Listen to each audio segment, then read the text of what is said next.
नमस्कार साथियों, सहज ऑनलाइन क्लासेस पीलीभंगा प्लेटफॉर्म पर आप सभी का हार्दिक स्वागत, हार्दिक अभिनंदन। जैसा कि साथियों हमने विकारी शब्द में हम कर रहे थे सर्वनाम।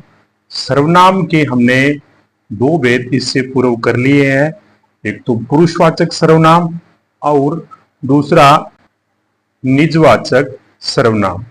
आज हम करने जा रहे हैं सर्वनाम का तृतीय भेद, निश्चयवाचक सर्वनाम।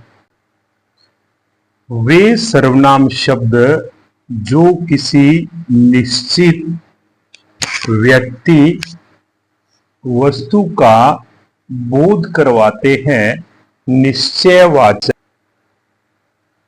सर्वनाम कहलाते हैं। एक बार पुनः देखते हैं। वे सर्वनाम शब्द जो किसी निश्चित व्यक्ति या वस्तु का बोध करवाते हैं, निश्चयवाचक सर्वनाम कहलाते हैं। जैसे यह, वह, इस, उस, ये, वे आदि।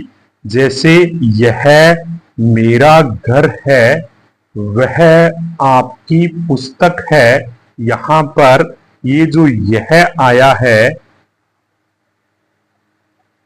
अथवा वह आया है, ये क्या है? सारे के सारे जी, ये सारे के सारे निश्चयवाचक सर्वनाम है।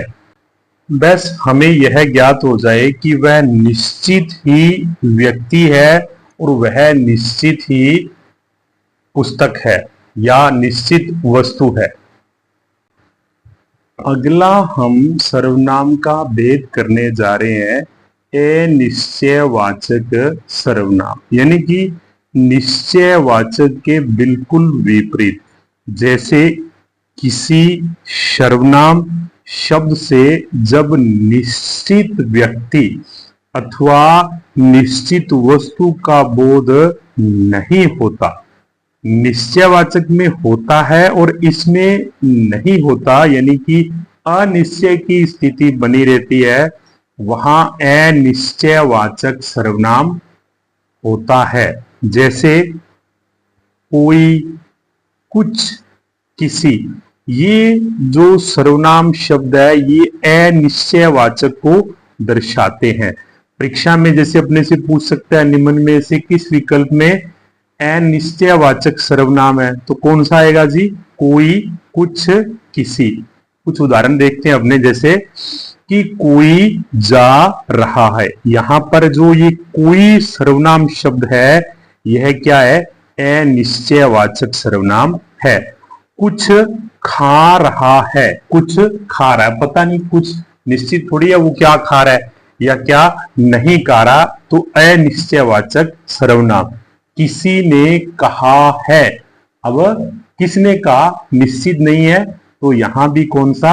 अनिश्चयवाचक सर्वनाम। अगला हम करने जा रहे हैं प्रश्नवाचक सर्वनाम।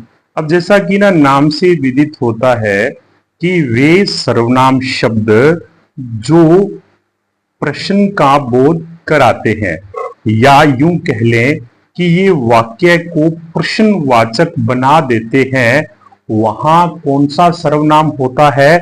वहां सर्वनाम होता है प्रश्नवाचक सर्वनाम। जैसे कौन, क्या, किसे, किसको आदि। जैसे ना एक हम वाक्य देखते हैं कि कौन आया है। अब ना यहाँ कौन आया है यह शब्द आते ही एक प्रश्न पैदा हो रहा है कि कौन आया है? मोहन आया है, सोहन आया है, राधा आया है, या कोई राधा आई है या कोई और आया है। से दूध में क्या गिर गया? अब दूध में क्या गिर गया कोई निश्चय नहीं हो रहा। यहां ना एक चीज का विशेष ध्यान रखना कि जैसे कौन, किसे, किसको, अगर ये प्रश्नवाचक सर्वनाम आते हैं यह तो आएंगे प्राणी वाचक के लिए, और अगर क्या आ गया तो यह आएगा अप्राणी वाचक सर्वनाम के लिए।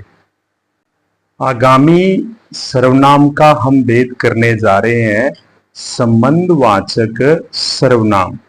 वे सर्वनाम शब्द जो दो पृथक पृथक बातों के स्पष्ट संबंध को व्यक्त करते हैं, यानी कि दो पृथक पृथक बातें हैं, उनके बीच जो संबंध है उसे व्यक्त करते हैं, क्या कहलाते हैं? संबंधवाचक सर्वनाम कहलाते हैं। देखते हैं, जैसे जैसे, जब, तब, जैसा, वैसा, जैसी, वैसी, जितना,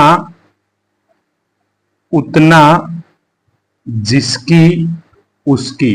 जैसे आपने ना कई बार एक वाक्य पढ़ा होगा कि जिसकी लाठी उसकी भैंस। अब जिसकी लाठी है उसी की क्या है? भैंस है। अब एक वाक्य को दूसरे वाक्य के साथ दो पृथक पृथक बातों का संबंध बताने के कारण यह सर्वनाम हो गया संबंधवाचक। जैसे, जो पढ़ेगा सो उत्तीर्ण होगा, ये तो तय कि जो व्यक्ति मेहनत करेगा वो उत्तीर्ण हो जाएगा। अब जो और सो, ये दोनों वाक्यों को, ये पृथक पृथक बातें हैं, इनको यह अलग अलग है, लेकिन इनको वो आपस में संबंध स्पष्ट प्राप्त कर रहा है कि जो पढ़ेगा सो उत्तीर्ण हो जाएगा। तुम जितना गुड़ डालोगे उतना ही मीठा होगा। अब जितना गुड़ डाल दोगे उतना क्या हो जाएगा? मीठा हो जाएगा। इस तरह से साथियों, सर्वनाम के ये 6 के 6 वेद पूर्ण हुए। एक विशेष चीज आपको बताने जा रहे हैं। कई बार ना हमसे वह परीक्षा की दृष्टि से सर्वनाम की बजाय कुछ हटकर चीज पूछ सकता है। हमने सर्वनाम की परिभाषा में एक चीज पढ़ी थी, वह ये पढ़ी थी कि वे शब्द जो संज्ञा के पुनरुक्ति दोषों को दूर करते हैं सर्वनाम कहलाते हैं। यहां ना आप लोग एक विशेष गौर रखें कि एक होता है संकेतवाचक सर्वनाम, या जिसे हम कहते हैं सार्वनामिक विशेषण। हालांकि जो हमारा आगामी अध्याय है वह सर्वनाम ही है। इसमें ना एक विशेष चीज पर हम चर्चा कर रहे हैं कि सर्वनाम शब्द जो विशेषण के रूप में किसी संज्ञा या सर्वनाम की विशेषता बताते हैं। अब ये तो हमने परिभाषा पढ़ ली थी अच्छे से कि संज्ञा के जो पुनरुक्ति दोष है उनको दूर करने के लिए किसका प्रयोग होता है? सर्वनाम का। अब यहां इन वाक्यों में क्या होगा कि है तो वे सर्वनाम, लेकिन वे एक संकेत का काम कर रहे हैं, वे एक संज्ञा की विशेषता बताने का कार्य कर रहे हैं। जैसे ना एक ये वाक्य देखना आप लोग कि उसे पढ़ो। अब ये जो उसे शब्द आया है यह किसी न किसी संज्ञा की जगह आया है, तो ये उसे शब्द क्या है? यह सर्वनाम है। और सर्वनाम में भी क्या है? यह निश्चयवाचक सर्वनाम है। बिल्कुल निश्चित हो रहा है कि तुम उसको पढ़ो। अब अगर इस वाक्य को ये ऐसे दे दे कि उस पुस्तक को पढ़ो, अब ना ये जो उस लगती ना, ये है जरूर सर्वनाम, लेकिन ये एक विशेष पुस्तक की ओर संकेत कर रहा है।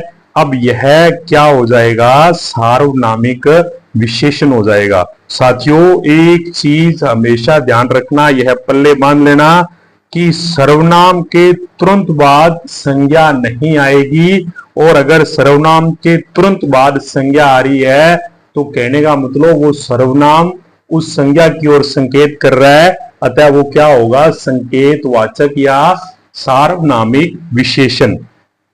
अगला देखते हैं, कौन गा रही है? सीधा प्रश्नवाचक सर्वनाम है कि कौन गा रही है? सोना गा रही है, मोना गा रही है, मोहन गा रही है। अब इसी को अगर यहां देखें संकेतवाचक में कि वह कौन गा रही, अब ये जो सर्वनाम है ना, ये इस की ओर क्या कर रहा है? संकेत कर रहा है। आप इस तरह से ये हमारा संकेतवाचक विशेषण या सार्वनामिक विशेषण पूर्ण हुआ।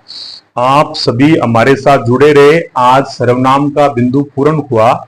आगामी कल हम नया अध्याय लेकर आपके समक्ष उपस्थित होंगे। तब तक बहुत बहुत आप लोगों का आभार, धन्यवाद। जुड़े रहिए हमारे साथ। शुक्रिया साथियों।